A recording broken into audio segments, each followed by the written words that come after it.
Hello, I am the Incense Critic, your authority on incense and aromatherapy, and I am here with another special demonstration on the Incense Charcoal tablet. The indirect burning of incense has a very long tradition. The activity of indirectly burning incense can be explained as using an additional heat source to burn or aid in the burning of incense.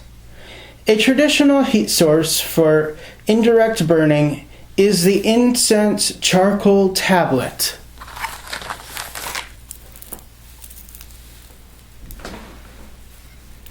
It is not the only way, but availability and affordability make it a common and popular item at incense shops. However, there is some valuable information to consider before igniting one. First, as charcoal is difficult to extinguish once lit, fire safety should be considered while setting up an area for any kind of incense burning. Make sure that the area in which you intend to burn incense is well ventilated.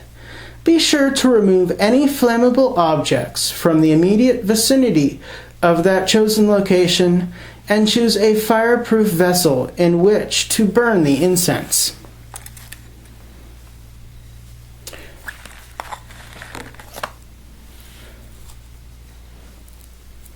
Metal vessels easily meet this requirement, but stone and ceramic vessels can insulate the underlying surface from heat as well. By lining with sand, you may protect your vessel from carbon scoring and further add insulation.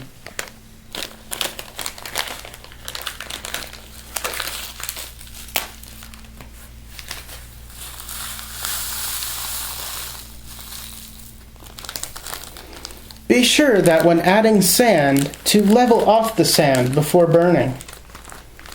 This will help to ensure containment of any burning substance. Having prepared your incense burner, you may place the charcoal tablet in the vessel with the cup facing upward.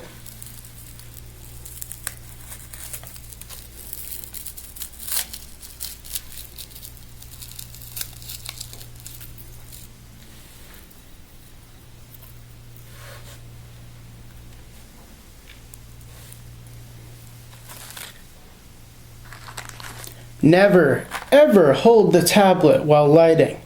Most purpose-made incense tablets are laced with an accelerant to ensure burning, so be aware of any sparking.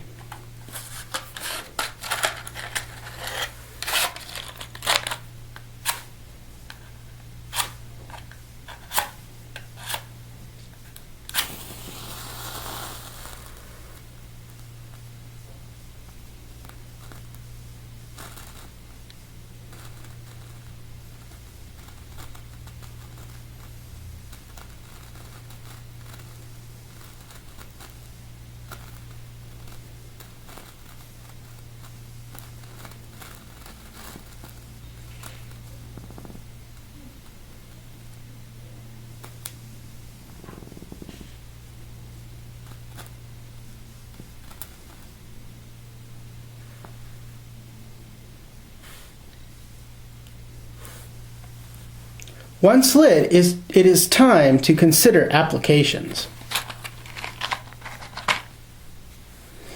Resins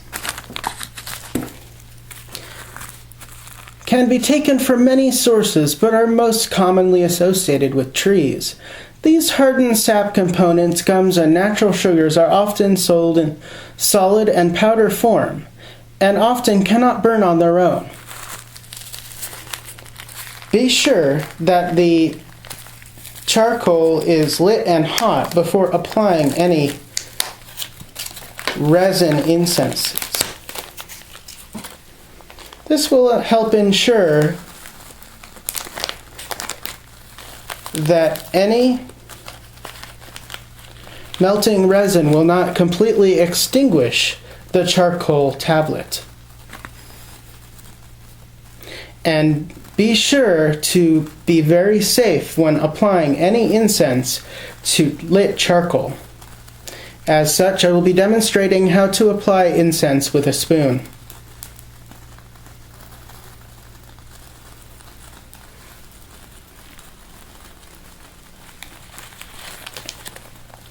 This example of resin incense is called dragon's blood,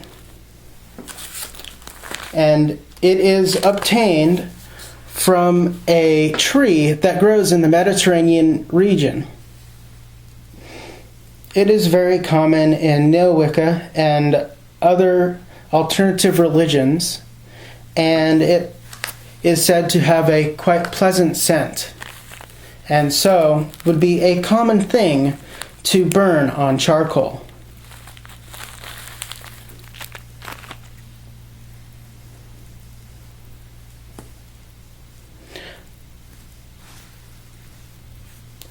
Another kind of resin incense is powdered resin incense. This one happens to be a blend of patchouli and amber resin, which is a traditional mix of tree gums and other resins that is popular in India, Tibet, and the Himalayan region.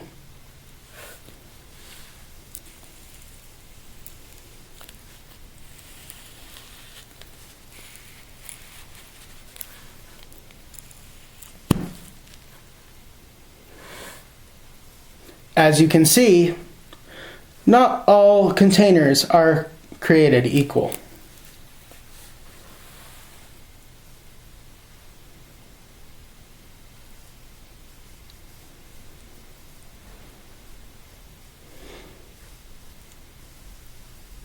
This is a way to apply a powdered resin to a lit charcoal.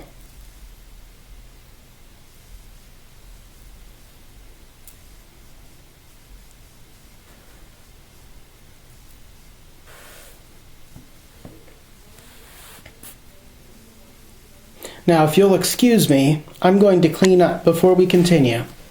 Other common incense varieties that are often used with charcoal are whole and loose incense varieties, and they're often interchangeable in their terminology. However, technically, a whole herb that is dried intact is considered to be a whole incense, while an incense that is ground into a fine powder is considered a loose incense. Many whole and loose incenses can be burned without charcoal. However, preference dictates that many people prefer it like this.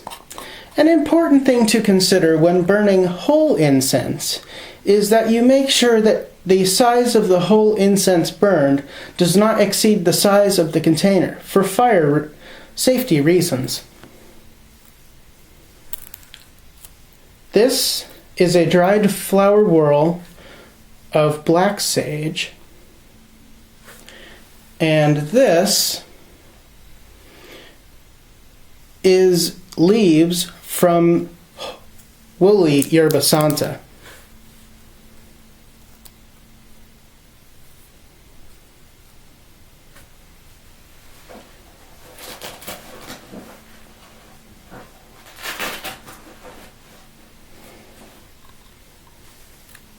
And this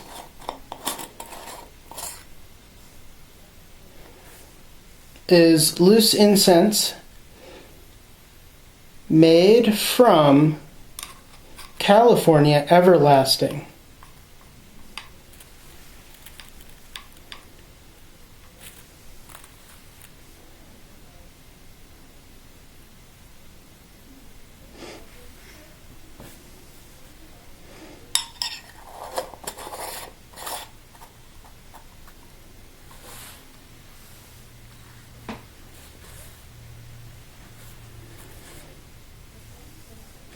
Again, it is important to make sure that all flammable materials, such as incense, should not be kept too close to the incense burner for, again, safety precautions.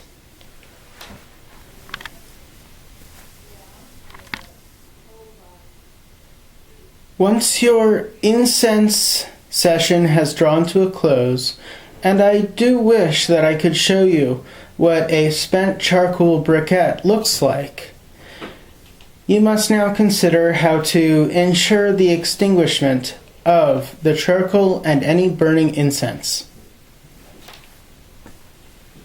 My preferred method of doing so is first to make sure that the vessel is cool.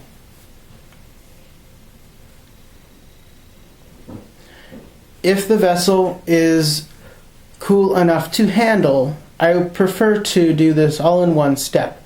However, in the contingency that it is not cool enough to handle, I will demonstrate a procedure of how to ensure that the incense is extinguished. First, remove any remaining incense that you do not wish to finish burning. It is very important, as I just demonstrated, to be very careful, as loose incense, whole incense, and most other incense can be rather light, and you should be very careful in handling it, as hot embers may still be live. I have with me a vessel of water to help me demonstrate.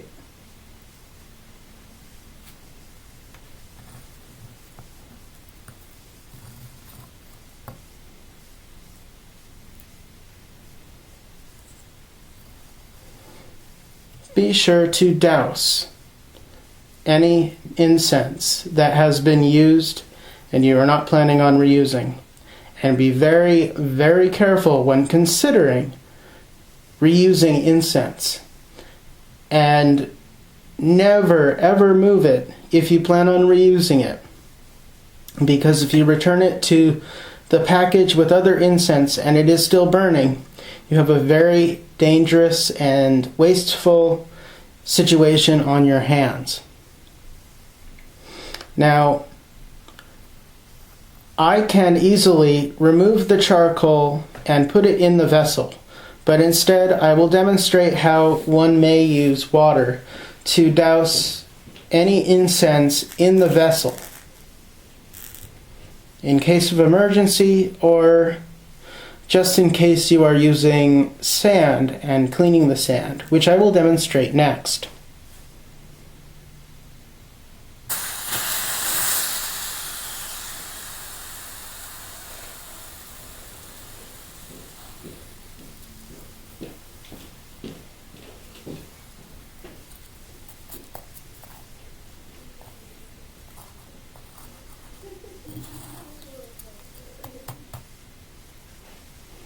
The charcoal is now extinguished, and now to demonstrate how to clean the sand without losing it.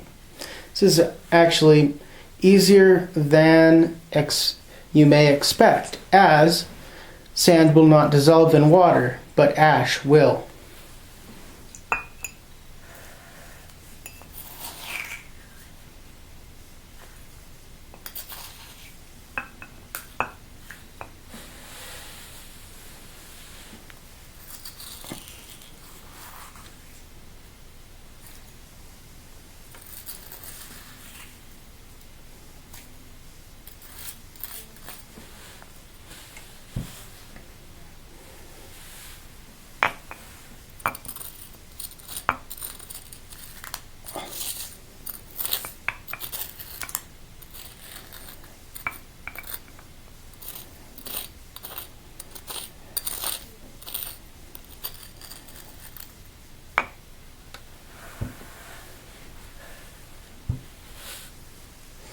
Now agitate the mixture of water, sand, and ash and unburnt incense.